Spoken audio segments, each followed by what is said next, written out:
Amsal 14 ayat 5 berkata, saksi yang setia tidak berbohong, tapi siapa menyembur-nyemburkan kebohongan adalah saksi dusta. Siapa di sini saksi dusta? Tidak ada. Siapa di sini saksi yang setia? Amin. Amsal 17 ayat 7. Orang bebal tidak layak mengucapkan kata-kata yang bagus, apalagi orang mulia mengucapkan kata-kata dusta. Saudara, orang mulia. Saudara, orang mulia. Jangan ambil bagian dalam semua gosip, dalam semua kebohongan, dalam semua dusta. Jangan duka citakan Roh Kudus yang ada di dalam saudara. Setan mau saudara ikut kehendak daging saudara. Setan mau saudara terus berbohong. Karena bukan hanya Roh Kudus berduka cita, saudara akan menerima akibat yang sangat tidak baik. Saya bacakan Amsal 19 ayat 5. Mari kita baca bersama-sama ayat ini. Amsal 19 ayat 5. 1, 2, 3. Ya. Saksi dusta tidak akan luput dari hukuman. Orang yang menyembur-nyemburkan kebohongan tidak akan terhindar. Jadi tidak bisa luput. Orang dunia ini berpikir tidak apa-apa berdusta sepanjang tidak ketahuan.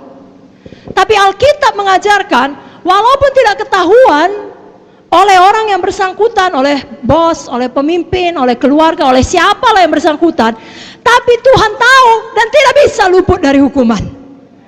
Dan diulangi lagi di ayat 9. Mari baca bersama Amsal 19 ayat 9. 1, 2, 3. Ya. Saksi dusta tidak akan luput dari hukuman. Orang yang menyembur-nyemburkan kebohongan akan binasa. Kita tidak mau ini akhir hidup kita.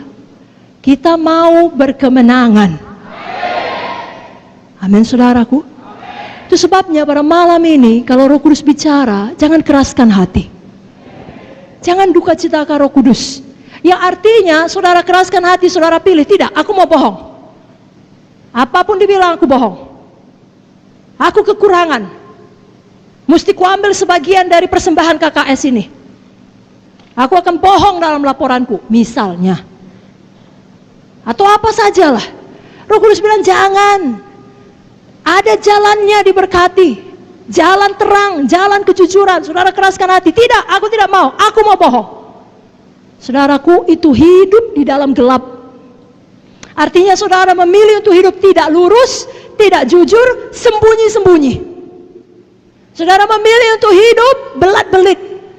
Tahukah saudara, satu kebohongan akan membawa kepada kebohongan berikutnya, dan berikutnya, dan berikutnya, dan berikutnya, dan lebih besar, dan lebih besar, dan lebih besar. Putuskan itu, bertobat sungguh-sungguh. Datang kepada terang. Jangan lagi lakukan pelayanan, lakukan bisnis, lakukan apa saja, lakukan hubungan dalam sembunyi-sembunyi. Jangan. Tahukah saudara, setan adalah bapa kegelapan, dia ada di dalam gelap. Datanglah kepada terang. Hiduplah jujur, hiduplah lurus. Maka saudara tidak akan bisa diganggu setan sesuka hatinya, tidak bisa. Karena saudara tidak beri tempat. Tapi kalau kita memilih hidup dalam kegelapan dan memilih tetap berbohong, maka setan adalah bapa kita. Betul? Siapa bapa pendusta? Siapa? Betul dia pencuri, pembunuh, pembinasa. Tapi nggak dibilang dia bapa pencuri, dia bilang bapa pendusta. Saya bacakan ayatnya, Yohanes 8:44. Iblislah yang menjadi bapamu, dan kamu ingin melakukan keinginan-keinginan bapamu. Ia adalah pembunuh manusia sejak semula dan tidak hidup dalam kebenaran, sebab di dalam dia tidak ada kebenaran. Apabila ia berkata dusta, ia berkata atas kehendaknya sendiri, sebab ia adalah pendusta dan bapa segala dusta. Malam ini di dalam nama Yesus, putuskan hubungan saudara dengan semua bapa pendusta, dengan segala jalan dusta. Saudara perlu sesuatu dalam pelayanan, bicara dengan jujur, bicara baik-baik. Jangan buat skim-skim, jangan tidak jujur. Sudah mengerti? Tidak ada yang namanya berbohong untuk kebaikan. Iblislah bapamu katanya. Kita tidak mau. Kita mau hidup di dalam terang. Kita orang mulia. Mulut kita bukan mulut orang bebar. Mulut kita bukan mulut orang fasik.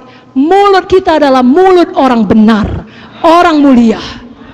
Dan Amsal berkata, mulut orang benar mengeluarkan hikmat seperti sarang madu. Bibir orang benar mengembalakan banyak orang. Lidah orang benar seperti perak pilihan. Itulah saudara, saudara, saudara, dan saudara. Dan itu asalnya dari Roh Kudus yang ada dalam saudara. Amin. Jadi yang pertama, jangan bohong, jangan duka citakan Roh Kudus dengan berbohong. Yang kedua, jangan terus marah, jangan dendam, jangan simpan sakit hati. Dengan kata lain, jangan beri tempat bagi iblis. Dalam ayat 26 tadi, Efesus 4 dikatakan, apabila kamu menjadi marah, janganlah kamu berbuat dosa. Janganlah matahari terbenam sebelum padam amarahmu. Janganlah beri kesempatan kepada iblis. Jadi jangan biasakan terus marah dan berdosa. Jangan biasakan jadi orang yang selalu negatif. Sudah pun baik semua, Tuhan sudah lindungi, KKS saudara menang, tidak ada bom, tidak ada hujan.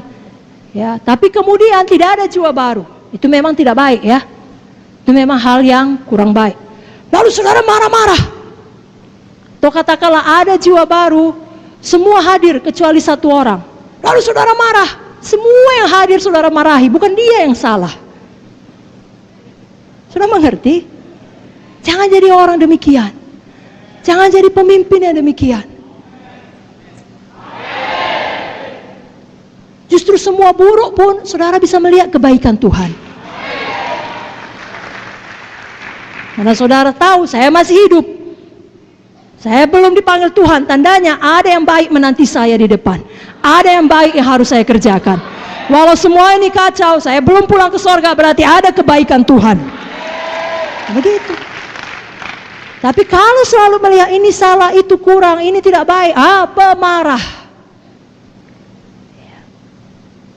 Kan kita tidak mau jadi orang munafik, saudaraku. Itu menduka citakan Roh Kudus. Lalu hati ini keras, Roh Kudus mau bicara gak bisa, buta, gak bisa dengar. Kenapa? Karena dikeraskan. Roh Kudus sudah bilang sabar, marah. Jangan begitu. Banyak bersyukur, lihat kebaikan Tuhan. Nah, saya tidak menghakimi karena semua kita datang dari banyak latar belakang. Jangankan pemarah, pembunuh pun ada, pemerkosa pun ada, betul saudara. Dan puji Tuhan untuk darah Yesus yang sanggup mengampuni semua dosa-dosa kita. Seburuk apapun, sehitam apapun, menjadi putih seperti salju. Terima kasih Tuhan Yesus. Tapi setelah itu kita perlu patuh kepada pimpinan Roh Kudus. Hidup oleh Roh. Ya, tidak meneruskan hidup di dalam daging.